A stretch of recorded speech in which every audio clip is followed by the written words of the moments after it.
I just want to share a bit of a testimony what God has done for me at the end of last year, and please just bear with me as I read it to you guys.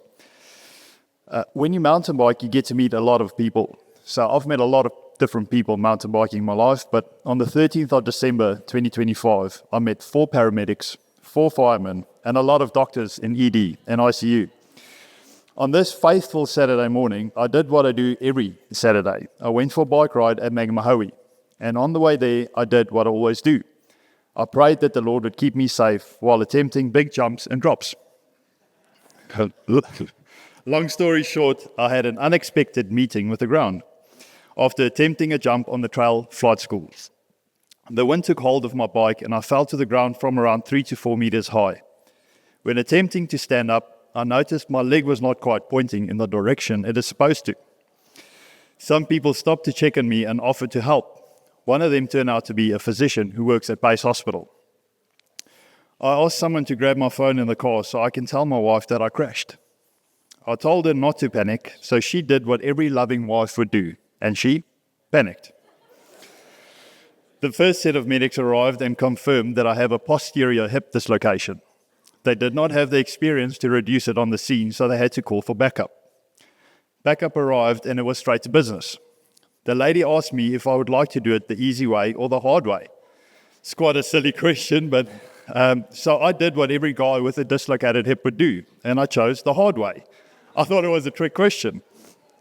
She reluctantly agreed. She gave me the green whistle, applied traction, and I screamed. I screamed a lot. Now, I like to think that this was a manly type of brawl, but the people there they wouldn't agree. Needless to say, it did not pop back in, so I had to do it the easy way. After that, the firemen arrived to help carry me out of the bush as a chest, back, and neck injury was suspected. From crash to ambo lasted around 2.5 hours. When I arrived at the hospital, I was sent for a full-body CT scan, and after laying flat for over 7 hours, the results were in. Separation of both my AC joints, broken collar, broken sternum, 5 broken transverse processes, and 13 broken ribs. There was, however, no evidence of a hip dislocation. Yeah. Okay. I was then moved to the ICU where the doctor asked me how much I would sell my bike for. Lucky for him, he was out of arm's reach. Soon after, the orthopedic surgeon came over and said that there's absolutely no evidence of a hip ever being dislocated. At that exact time, the physician who was on the scene was doing his morning routine check-ins with his patients.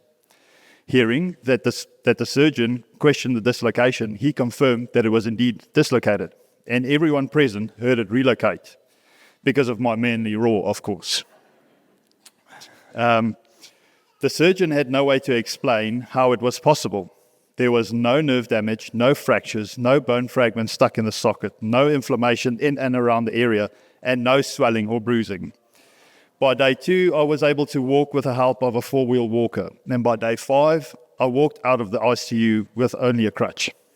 To put it into perspective, a good hip dislocation heals in 2 to 3 months, and full weight bearing in 6 to 12 weeks. By that time, I was back on my bike. Thank you, Jesus. It gets better. With all of my injuries, a total of 20 broken bones, most of them being in the chest area, which is considered as major chest trauma, there was no internal bleeding or any organ damage. The guy next to me in the ICU broke 4 ribs and it punctured his lung. I broke 3 times more and I had no internal damage. I was constantly told that I was lucky, or because I'm young and fit, my body managed to crash so well. But I am weak and I can't heal my own body, so I make sure that everyone knows that it's the work of God.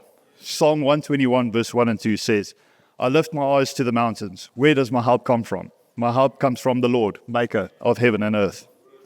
2 Corinthians 12 verse 9 and 10. But he said to me, my grace is sufficient for you, for my power is made perfect in weakness. Therefore, I will boast all the more gladly about my weakness, so that Christ's power may rest on me. Seeing God's hand throughout this event has given me a new confidence to live out my Christian convictions. Being afraid of what tomorrow might bring is now irrelevant, because even though I don't know what tomorrow holds, I know who holds tomorrow. Thank you. Hey, thanks for watching today. Real stories, real people about how Jesus can transform lives. If this has blessed you today and you want to know more about Jesus Christ and how he can bring a miracle into your life, hey, why don't you contact us at City West Church? We'd love to connect with you, or come and join us on a Sunday at 10 o'clock. Blessings, I'm David Jones from City West Church.